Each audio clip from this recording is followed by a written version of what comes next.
So to that woman listening, I just really want to encourage you to seek the help that you deserve and know that like it doesn't have to be this way and it's not your fault that it has been this way. Welcome to the Baby Sleep Connection, a podcast that explores baby sleep and more through the lens of attachment and development. I'm your host, Heather Boyd. I'm a mom of 3, an occupational therapist, and a certified infant and family sleep specialist. If you are a tired parent who wants to support your baby sleep holistically, keep listening as we delve into approaches that go well beyond the usual strategies of wake windows and bedtime routines. Your baby's sleep is connected with so much more. Before we jump into this episode, I wanted to share some exciting news for you if you are an allied health professional working with families with infants or very young children, and you have wanted to understand baby sleep better so you can support your clients or patients better. I am offering the Foundations of Infant Sleep for Allied Health Professionals in November. This is a 2-part workshop available virtually, live, but also recorded, because I know what it's like balancing your profession with taking courses. In this workshop, we'll be covering the basics of infant and child sleep, looking at the biology of sleep, what the research says about what sleep development looks like, and how to use environmental and attachment-based strategies to make sleep easier for families. You can find out more about it and enroll at familysleep.ca/professional-workshop. I look forward to seeing you in November. Welcome back to the Baby Sleep Connection. I'm your host, Heather Boyd, and I have a guest, Laila, today. She is the host of the Learning to Mom podcast. This is a podcast that helps first-time moms through pregnancy, postpartum, and motherhood. And I have had the distinct pleasure of being on her podcast not once, but twice now. The other episode isn't out yet. She is an absolute joy to talk with. Whenever we do an episode together, we could have talked for hours. And then when we stop recording, we talk even longer. So welcome, Laila. Thank you so much. I'm, of course, so thrilled to get to talk to you. And I just love what you're doing. I love your secure attachment background, which is why you're always one of my go-tos. Awesome. Well, it's always a pleasure. So I love that we get to turn the tables today and you are my guest. So we have a phenomenally important topic to cover today. I'm going to let you introduce the topic, and I am looking forward to parents becoming aware of this. Well, I won't even talk anymore. Tell us, when I asked you, what's one thing that you would like to talk about on my podcast? You were very quick to answer. What are you talking about with me today? Absolutely. We are going to be talking about prenatal depression, which is just a depression during pregnancy. The thing is that it is far more common than we think or that we know of, because it just gets misdiagnosed as like, oh, you're so tired and you don't feel like yourself. Oh, because you're pregnant. But studies are now coming out that they believe that it impacts just as many women as postpartum depression does. And my story and kind of learning that I had it was not while I was going through it. And instead it was when I was in postpartum. And I was very, very blessed in that I didn't experience postpartum depression, which we can get into that. But more than likely, if you have prenatal depression, you'll also have postpartum depression. But I was very thankful, and I was just reflecting on that time. And I had my podcast, and a guest just mentioned something about prenatal depression. And I kind of flagged it in my brain to be like, oh, that could be a good episode topic. And then I did a deep dive into it and realized it was all these light bulbs just started going off. And I was like, oh my gosh, that's 100% what I have. So I always like to start off when talking about this topic of just say that this was not officially diagnosed. This was self-diagnosed after the fact, which I think a lot of women resonate with. And then you hear, because now I'm one of 3 people that talk about prenatal depression just because it doesn't get the attention that it deserves. And I think a lot of us realize that what we went through in pregnancy is this. We just didn't know it was a thing that you could experience. Does that make sense? It does make sense. And I was starting to tell you before we pressed record that I have taken perinatal mental health courses, and this has not come up. Prenatal depression has not come up. And so I can only imagine, especially when we already know that even postnatally. Now, I do think postnatal depression, much more awareness around it now. gaining an understanding. It's being looked for. It's being addressed better in quotes, maybe not super well for 100%. everyone, but better. But prenatal, I can completely appreciate why this was all in hindsight for you, because all the things that we experience when we're pregnant, all the emotions, all the physical changes, all the fatigue, it is all too easy to just brush that all under the umbrella of, well, of course you feel that way. You're pregnant. So this hindsight, I'm wondering, do you know how many women actually get diagnosed while they are actually experiencing prenatal depression? That is such a good question. One that I should have thought to research that at some time. I mean, this is not the first time that I've been a guest to talk about this, and I've never once thought of researching that. But based on the conversations that come in my DMs when I do speak on this topic, I know that it's like I feel like from my own experience, you are either pregnant and you listen to me speak on this and you realize in that moment that's what you have, or it's a hindsight. But again, it's not something that gets enough attention. It gets significantly less than postpartum depression. And postpartum depression, of course, we've had to fight and fight and fight for that to get the resources, to get the bare minimum resources that are needed for that. But I'm hopeful that like the work and the attention almost that is given to postpartum depression can hopefully shed some light and get some resources for prenatal depression as well.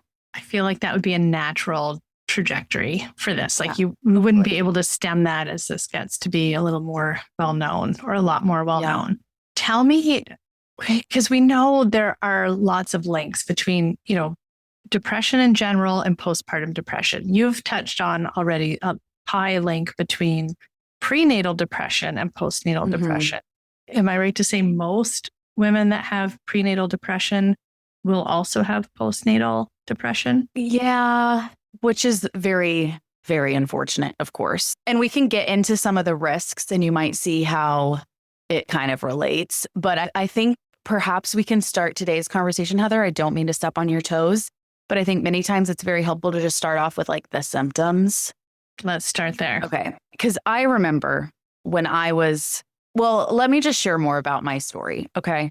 I don't even know if you know this, actually. This is kind of fun. Okay. So I was 24. I was not married and I get pregnant out of wedlock. Absolutely terrified. I never wanted to be a mom. It was not something that I was like, yeah, maybe one day I'll be married and maybe one day I'll want a kid, but like probably not. But I think, some women are just born with this beautiful desire to want to be a mom. And I look back on even when I was a little girl, and I really hardly played with baby dolls past the age of like 3.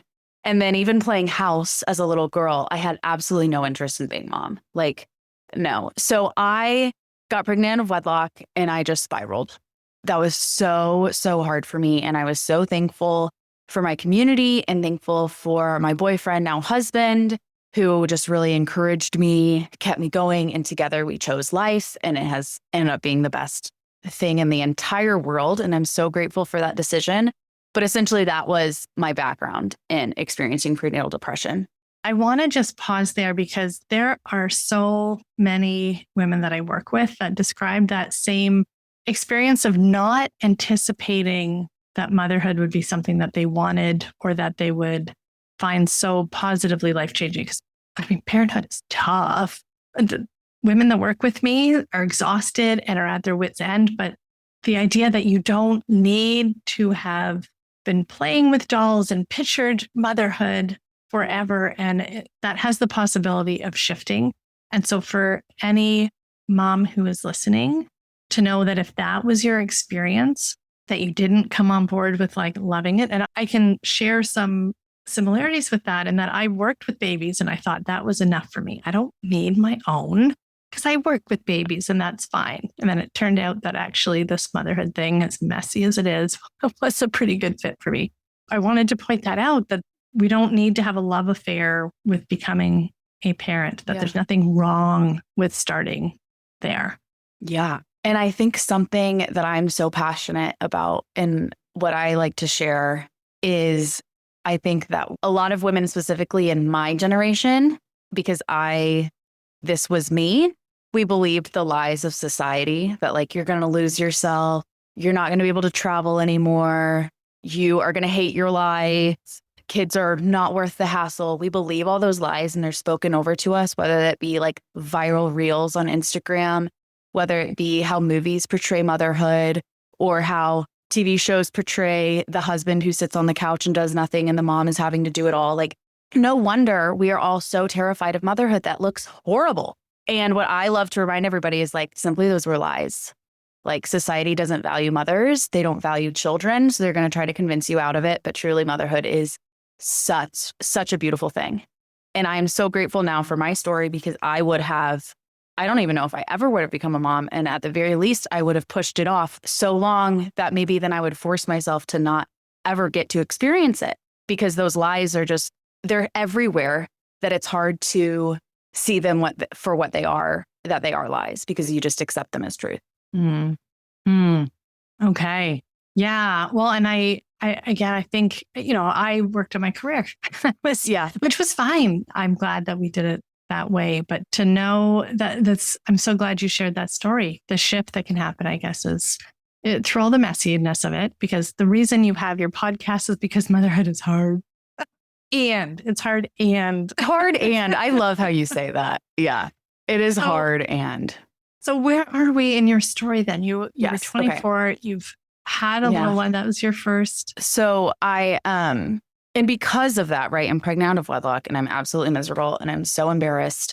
That, of course, just heightened all of these symptoms that then like, I couldn't get out of bed to brush my teeth in the morning because I was pregnant out of wedlock, right? It wasn't ever like, I couldn't find the energy to walk around the block because I was pregnant out of wedlock and I was so embarrassed to be shown in public, right? Like, so that we'll get into that. That's actually one of the biggest factors for experiencing prenatal depression, which I had no idea.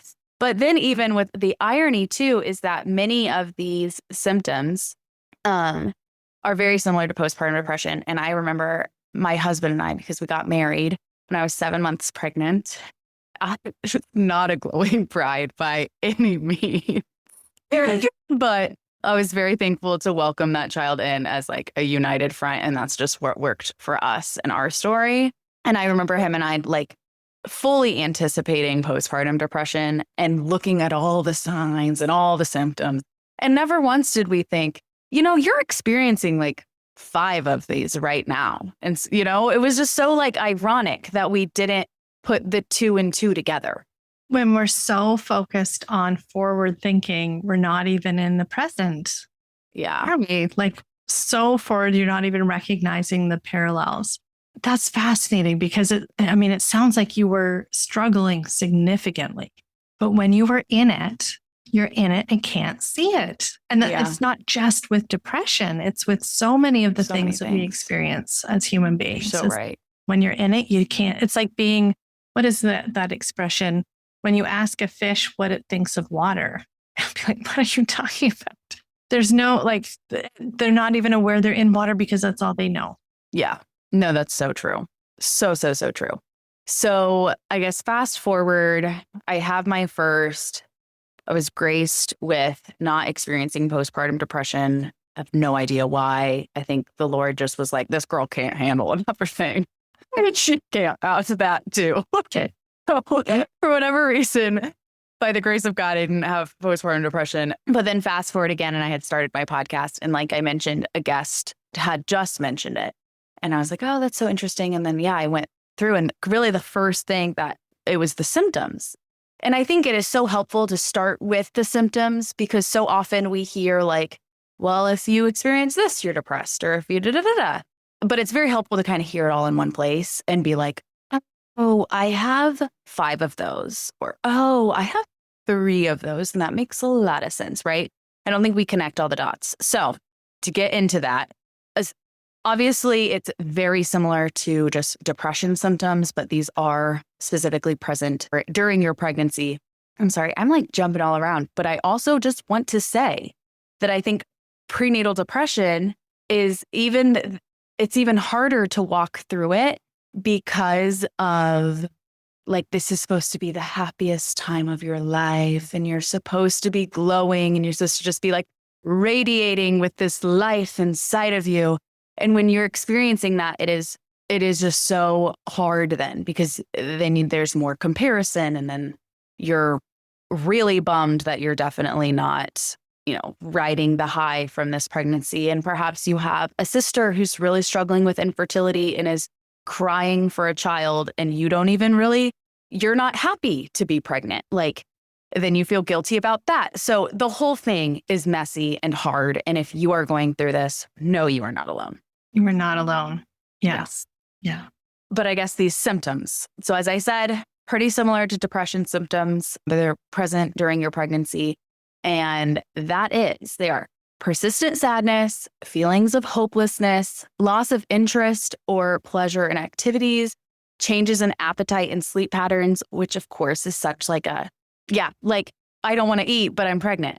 So like, you don't think anything of it, Yes, or like, I can't sleep because I'm pregnant. So much is changing that you don't have a baseline to compare anything to, because things are changing. Right. Right.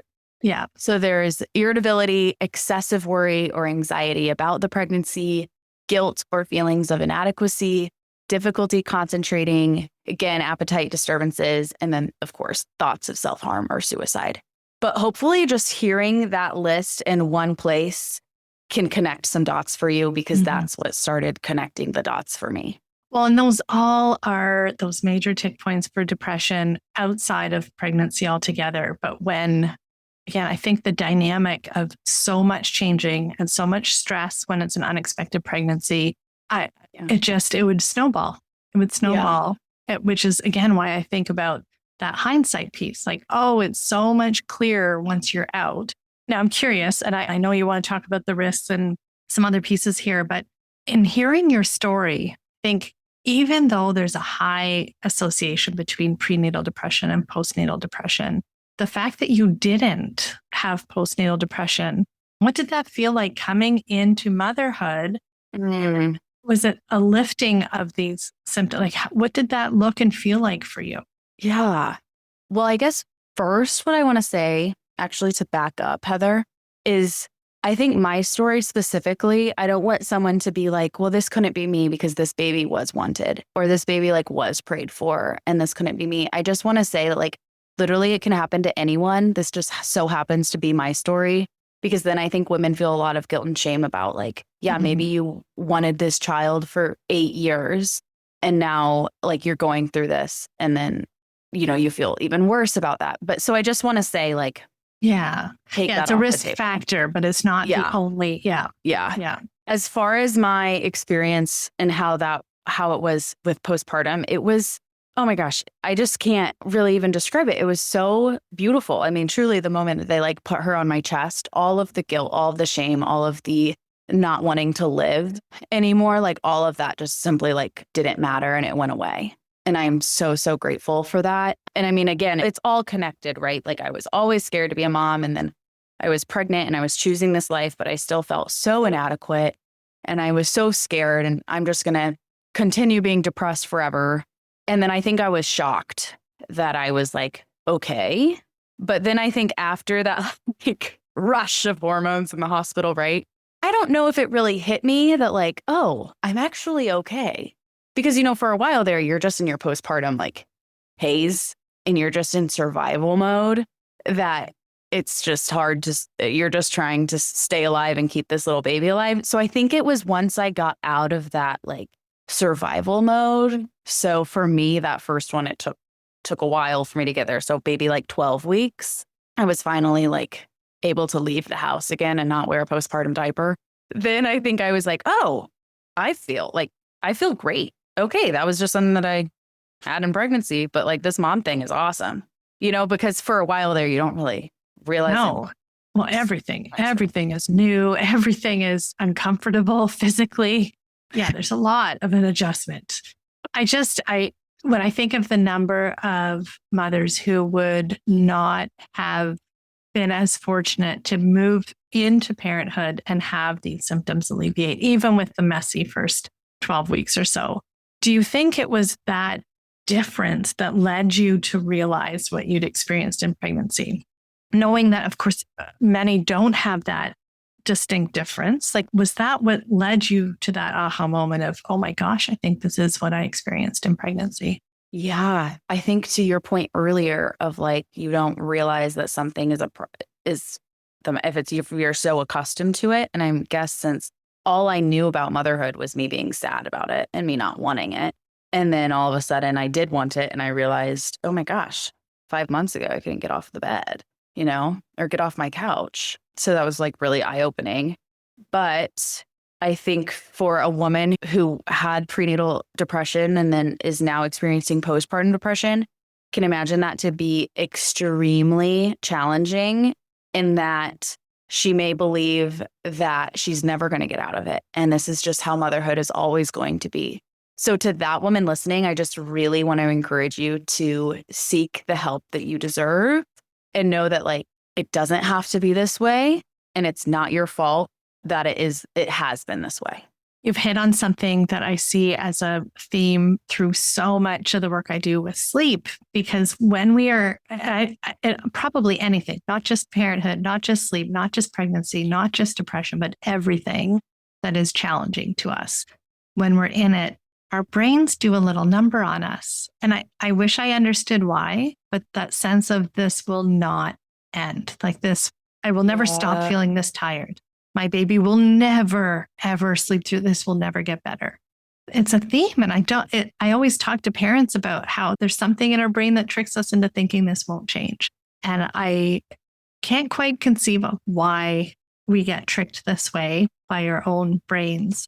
But to hear you talk about how when you're in it, you need someone else external to see what's happening, to give you the reassurance, to give you the context and perspective. I don't know if we've touched on risks fully yet. We need to talk about the risks. Okay, let's talk about the risks first, and then I'm going to circle back to the support piece. Perfect. So yes, talking about risks, which we've touched on before, Heather, when we just talked about like, although this is my story, that doesn't mean you can't have it if you had a baby that was planned, right? And I also like to say just like everyone is so multifaceted. There is not one shoe size fits all. It's a combination of biological, physiological, and social factors. And then you add that on top of all of the pregnancy hormones and everything that you're going to do and the stress about this whole life change happening. It's a freaking lot. It is a lot to go through. And also, I want to say, if you have none of these risk factors, you can still have it. I don't want you to deny yourself of getting support or to make you feel like, oh, I just need to suck it up, or like, oh, I'm just really not cut out for motherhood because I don't have any of those risk factors and I'm still really struggling. Like, I'm just not cut out. Like, no, you can have this without any of the risk factors. That is such an important point because, again, our brains trick us into ruling things out. Like, oh, I don't meet that criteria, so that's not the problem. Or those risk factors, rather. Not experience this.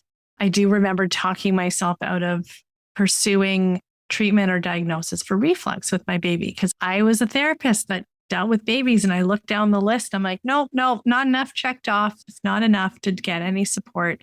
And again, when you're in it, you're in it. You can't be the only one figuring this out.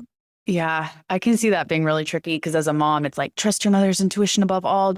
If the doctor says it's not an issue, you get a second opinion. But if you're the expert and your mother's intuition is kind of going against that, it can start being really tricky. Not something I have had to deal with.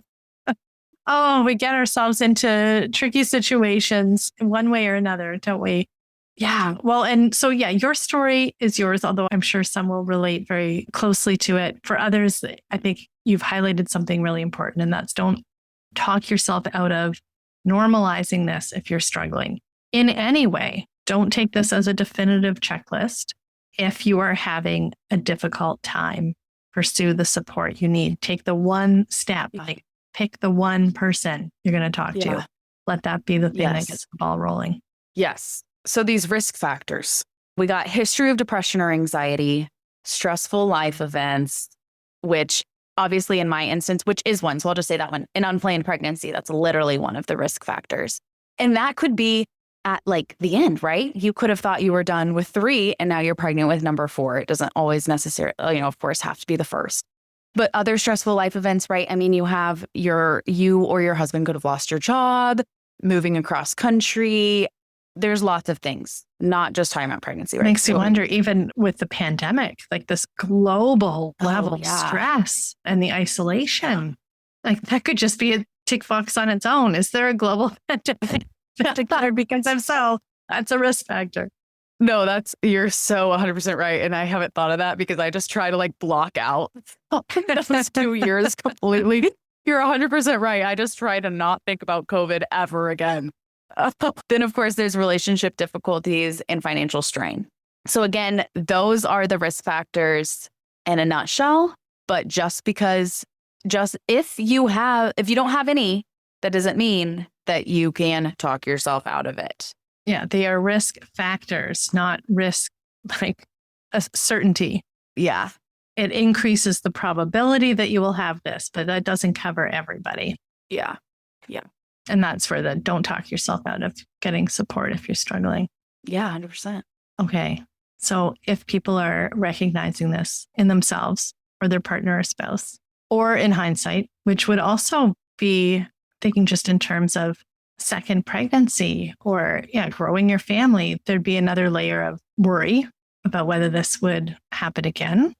Yeah. So let's talk about the support that you see, either personally with your own story or as you've reflected on this and expanded it to what kind of support you think is really important. Absolutely. What do you see? Yeah. I have come up with 8 little tips for not necessarily like overcoming it. I am not a therapist, so I don't talk about like overcoming it, but I just think like 8 little tips from someone who has experienced it. They're small, they're manageable. Number 1, recognize the signs. We just went through them. So there we go. Number 2, I would encourage you to talk openly with your healthcare provider about it. This goes more hand in hand if you are experiencing this during your pregnancy and you're listening to this. Maybe it's kid number 2 or number 3, and you're going in for your OB appointments anyway. I would encourage you that when your doctor opens the door and is like, "Hi, how are you today, Jill?" And then, you instead be like, "Actually, I'm really struggling." Instead of just being like, "I'm good, how are you?" Or, "Oh, I'm so tired," but you know how that is. Really being honest about that. But I will say, because this is something that is not talked enough about, is not given the resources to, I think that will just help open the door, and hopefully they can refer you. They might have someone to get you in contact with in the hospital or just a local resource for you, which I think is really great. But I do just kind of encourage you to like be a little bit bold and just share it with a healthcare provider that you trust, because I think so often it's easier to have these hard, vulnerable conversations with someone who you're not super close with. And that might just give you enough courage to then talk about it with someone who you are close with. Wonderful. And I know that's only point number 2, but I want to add some nuance to that because it's been on my mind, not related to this conversation, but in general, when we need to have a hard conversation, especially when it's about sharing a concern we have or symptoms or a worry that we have, that whatever it is that we're dealing with is a big deal and we need support. Plan ahead of time what you want out of the conversation. Because if you already know what you want, like I want them to refer me to someone else or to direct me towards a resource. If you've made the decision ahead of time of what you want out of that conversation, you're less likely to back out of having that courage, and you're more likely to speak up if it's not going in that direction. If it's being dismissed or brushed over, or the doctor didn't even seem to hear it, it's on to the next point. Yeah. That pre-planning, what do I want out of this conversation and how do I need to say it to get what I need out of this? That is a great tip. I love that one. I'm going to have to start using that, Heather. That's a good one. Like in my own life, that's a good one. It's what I'm holding on to. Yeah. I think knowing ahead of time gives us a bit more of that courage. Yeah. And then number 3. So if your doctor has obviously you don't always have to be referred, but then number 3 would be seek therapy or counseling. Now, I will say at this stage in the game, there's not therapists that are like specialized in prenatal depression. I think the closest that you're going to get is someone who, I don't know if you can necessarily like specialize in postpartum depression, but maternal health, I would prioritize like that route. Yeah. And I do know a fair number of therapists focus specifically on that stage. Yeah. So that would be definitely someone that would have at least the mix of understanding the depression with the added layer, maybe not of postnatal motherhood, but of the whole idea of major life change towards parenting. So yeah, that's a really good point. And then number 4, seek social support. But there's a caveat there. It has to be good social support. I am not talking about your cousin who is super negative or your sister who has her own struggles right now and is like, sorry, I just can't deal with that. Even your best friend who may be really struggling to have a baby right now. And so then is like, I can't handle this, right? I mean, that's a natural response, but I'm saying like, it needs to be someone who is going to validate you and understand you and be very empathetic with you, not someone who's going to be like, you're fine, you need to suck it up. Now, so many mothers that I speak to and that I see contributing in groups on social media, they talk about coming into motherhood already lonely and isolated and not having a lot of friends, maybe because their friends don't have children. And so things really shift when their role into parenthood shifts. But there's a loneliness there already. And I wonder, just in terms of whether you have ideas or personal experiences with reaching out to groups, whether it's organized group or online group where that support is there, which has its pros and cons too. But yeah, I did not reach out in my pregnancy. And I think that just goes again to like, I didn't know it was a thing. No one was talking about it. I didn't know I like should reach out to anyone because I just thought like, oh yeah, I'm having a hard time because I'm having a baby. Bad luck. I didn't realize like, oh no, you're actually depressed. Like you actually need help. But I think for me specifically, like when I think of a support, I think you just need one, like you just need one person. You don't need, you're going to have a hard time in this state of depression that you're in going to like a girls' night. That might be really overwhelming and really hard on you in this state.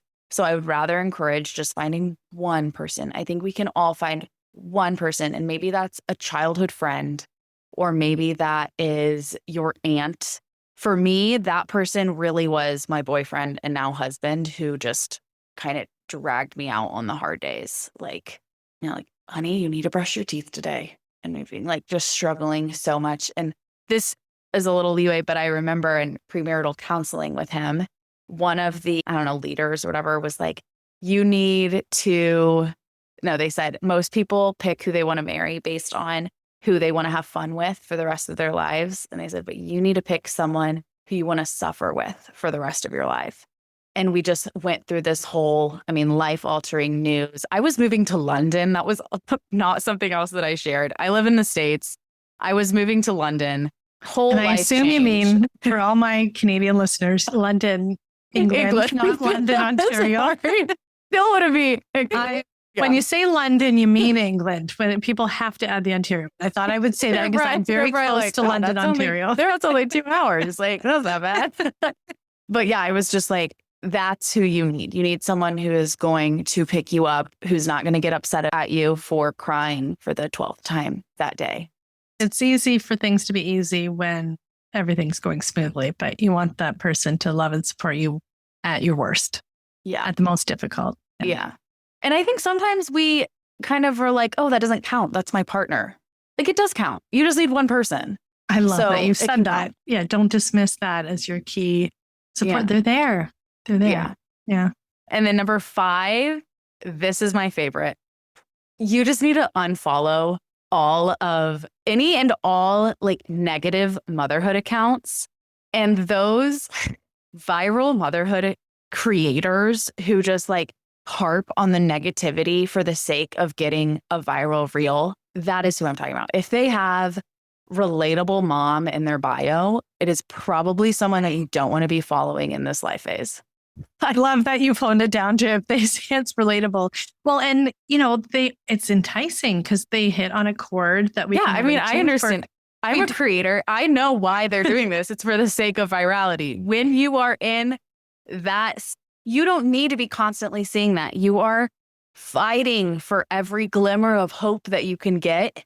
And when those lies are being reinforced to you, or when the idea that like, yeah, it's already so hard and the baby's not even here yet. And now I'm seeing this like reel from this creator just harping on how much her husband sucks or how much the baby didn't sleep. During your fragile time right now, that is not what you need to be seeing. And I think that I think what happened was 5-10 years on social media, the only people that were posting was like, it's all sunshine and rainbows and it's so easy. And then the pendulum has shifted so much the other way that now it is just like, no, this sucks. And there is a happy medium. Yes, Very because happy medium. initially it was refreshing honesty and authenticity, but now we're wallowing or we're rolling in the mud on it. And yeah, I was going to ask you about the positivity side because it can be, quote unquote toxic positivity when we ignore that it can be hard. It can be hard and there can be joy, but to polarize the two as either sunshine and rainbows or this is going to ruin your life and this is miserable and kids are nothing but difficult. Yeah. And it's enticing because it does hit on a chord that feels honest and authentic, but put it aside. Unfollow, they'll still be there. Yeah. I would decide to go back, but that's really good advice. Yeah. Find the accounts that are going to acknowledge the hard and then give you the tools to get out of it. Mm-hmm. The balance. Yeah. Okay. And then number 6, engage in self-care. This one is going to look so different for everybody, but I really do encourage you to do something, for lack of a better term, that fills your cup. Like for me, a bubble bath does not cut it. Like that's not going to work for me. But what does work is me reading a book. I love reading. And I think so often we think of like self-care and it might just be a moment alone, especially if you're already a mom, which I understand is so freaking hard to find any time to do self-care. But really just finding an activity that brings you joy, which you're going to have a very hard time doing. Because again, one of the symptoms is your difficulty concentrating and loss of interest or pleasure in activities. So maybe you used to love to lift weights and now that's the last thing that's on your mind.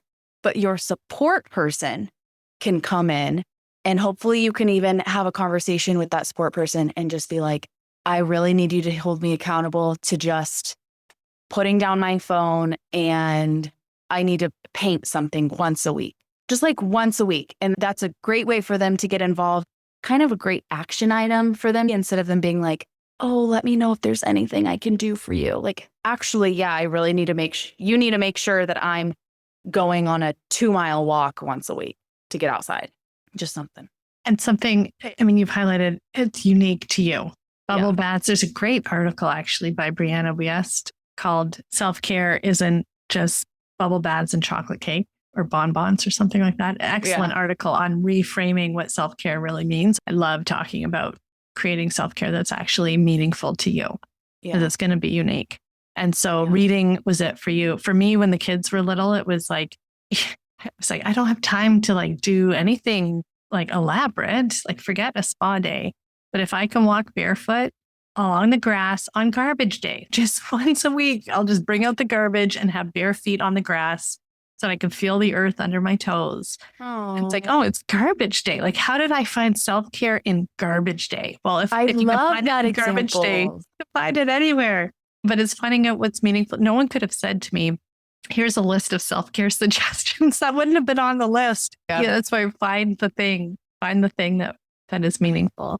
That is such a good one. And that easily brings me to tip number 7 of just getting outside. Exactly to your point. That doesn't mean it's an hour a day outside. Like it can literally be just standing on your front porch and letting sunlight hit your face for 5 seconds. All of these, including the get outside steps 1 through 7 and even 8, which we haven't gotten to yet, but it doesn't mean like you're going to do this and then it's going to be gone. It just means you're going to do these steps, and hopefully it's going to get you anywhere from 1 to 75% better. But even if it is 1% better or healthier, or you're 1% less depressed, then I think it was worth it. Just finding a little more glimmer of hope. So those 10 seconds of sunshine on your face, maybe after you put one kid in the car seat and you're walking around to your side of the car and you're letting some sunshine hit your face, that's hopefully just going to get you enough to get you to the next day. Because that's really when I remember struggling so much with this in my pregnancy. It wasn't that I was trying to like fix it necessarily or overcome it all at once. My biggest concern was just like, how do I get to tomorrow? How am I going to get through today so that I can get to tomorrow? Like, I just need to get to today. And that was it. So maybe the 10 seconds of sunshine or the 10 seconds of walking barefoot in the grass on garbage day is going to give you enough glimmer of hope to get to tomorrow. That is so key. It reminds me again earlier in our conversation talking about thinking so far in the future. Like you knew what postnatal depression looked like, but you weren't in the present. And that self-care is, well, and all of the steps you've given, they're small. You're not trying to bite off the whole thing. What is it? 1,000-mile journey starts with the first step, just one little piece. You're not fixing everything. You're just taking that one little piece. Oh, that's such a good point. And then my last tip is I really just want to, it kind of ties in with number 2, right? To talk openly with your healthcare provider about it. There is medication. And I think for those of us that have never experienced depression before or anxiety or had to have been on a drug for mental health, I think that's sometimes like a really scary idea. And it's kind of like, oh, well, I don't have it that bad or so. And I guess I just want to help get rid of some of that taboo and just be like, if you need it, you need it.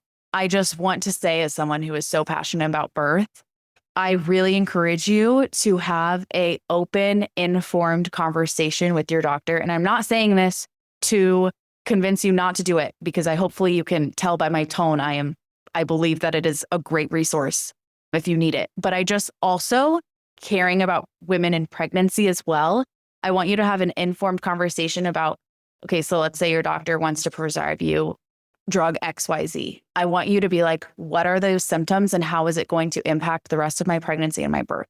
Because what if one of the side effects is high blood pressure? Is that going to make you be induced at 38 weeks? And then that induction, it can increase your risk of a C-section and increase your risk even for postpartum depression. So you're talking about consent and the importance of an open conversation that involves understanding the risks and benefits of any treatment. And when those honest conversations can happen, then you're more likely to be able to create a path that's the right choice for you based on your symptoms, your life situation, severity of your symptoms, and the trajectory of where things are going. And maybe then you're so like, important. I don't want drug XYZ because that doesn't sound great, or that I don't think that would work well with like this thing that I've had since like this medical issue. Pre-existing. Pre-existing, that's the word I was looking for. Thank you. But like, is there another drug that you would recommend? And then you end up going with like option B or option C. And that still might be a really great fit for you and better aligned with the kind of birth experience you want. So ask. Yeah, no, that's great, because I think it can be hard. I think this comes back to what we were talking about around self-advocacy and speaking up and having the courage to have this conversation with your healthcare provider and stealing the courage to be able to really lay out that you are not doing it. Because you're right, early on when you said our instinct, no matter who's asking, the doctor, the grocery clerk, it doesn't matter. How are you? Oh, fine. How are you? That's just, it's a script. And to know, no, we got to break this down. We have to be honest about how we're feeling without glossing over and dismissing it, right? Because that's a tendency too. And then being honest about where we want to go with this. Like, what are your concerns? Ask the questions. If you want to have that conversation and you're so scared, bring in your support person. They can come into your appointments with you, and they can hopefully just give you the courage to, ask and seek information and get the resources that you deserve. So important. Oh my goodness. Okay. I am going to make sure that those 8 points, well, actually, do you have a blog post where you have those 8 points? Don't, but that's a good idea. Oh, okay, Heather. For those listening, by the time this is published, maybe I'll also have a link to a blog that Laila has put together. We'll see. No pressure, because I know how busy you are. Is there anything that we have not talked about today that you wish were more part of the conversation in general when it comes to prenatal depression? Gosh, I feel like we covered so much and I was jumping around. It's a question I ask after every podcast because sometimes there's some little piece, but we covered this really thoroughly. I just, again, want to reiterate that don't psych yourself out of this, as we talked about. Just because you may not have any of those risk factors doesn't mean this isn't applicable to you. And maybe it's very eye-opening because your friend has it or so. And now you just know how to have a better conversation with them. Like, I mean, this literally, studies are starting to say that this is just as prevalent as postpartum depression. So like, we all have friends that have this. That's wild. That's really wild. If it's, that prevalence, that really hits a chord because it was not something I was aware of until we started talking about doing this podcast episode. And I am very, very grateful that we are doing this because I know that somebody out there is going to hear this and either recognize it in themselves, in their partner or a friend. And it could make such a huge difference to the entire experience. An experience that is already challenging with all the changes that you go through during pregnancy. Yeah. So to have this guidance and this story, like to have a story that really can resonate with somebody, even though your story is going to be unique. No one's going to have the exact same story or circumstances as you, but to hit a chord and be able to hold on. Stories are powerful. That's what I'm trying to say. And your story, I'm so grateful that you shared it, Laila. Thanks for having me on and allowing me to share it. It was a pleasure. And I know this won't be our last conversation too. Hopefully not. I love you too much for that to happen. Ditto. Where can people find you, Laila? Yeah, absolutely. So as this podcast is wrapping up, I know you're already grabbing your phone to listen to some music or type in another episode to listen to, scroll through Heather's, seeing what you want to listen to. You might as well just type in Learning to Mom into the search bar. Wherever you're listening to this episode on, I'm there as well. The Learning to Mom podcast exists to inform, educate, and encourage moms in early motherhood, whether that be pregnancy, postpartum, or preschool years. So it's a great time. It's full of recognizing the hard and then giving you the tools to overcome it. That very balance that we were talking about. I love it. Thanks for being here, Laila. Thanks, Heather. Take care. Thank you for joining me on this episode. I do hope that you found the information and perspectives in this podcast episode helpful to you as you navigate your baby's sleep development. Of course, this podcast provides general information and it isn't tailored to your family's reality or the specific needs of your baby. If you're concerned about your baby's sleep or health, be sure to reach out to your healthcare provider. If you're feeling exhausted and overwhelmed and you need a place to feel nurtured and reassured, you can find me on Instagram at familysleep.ca. Until next episode, look for the connections that support you and your baby.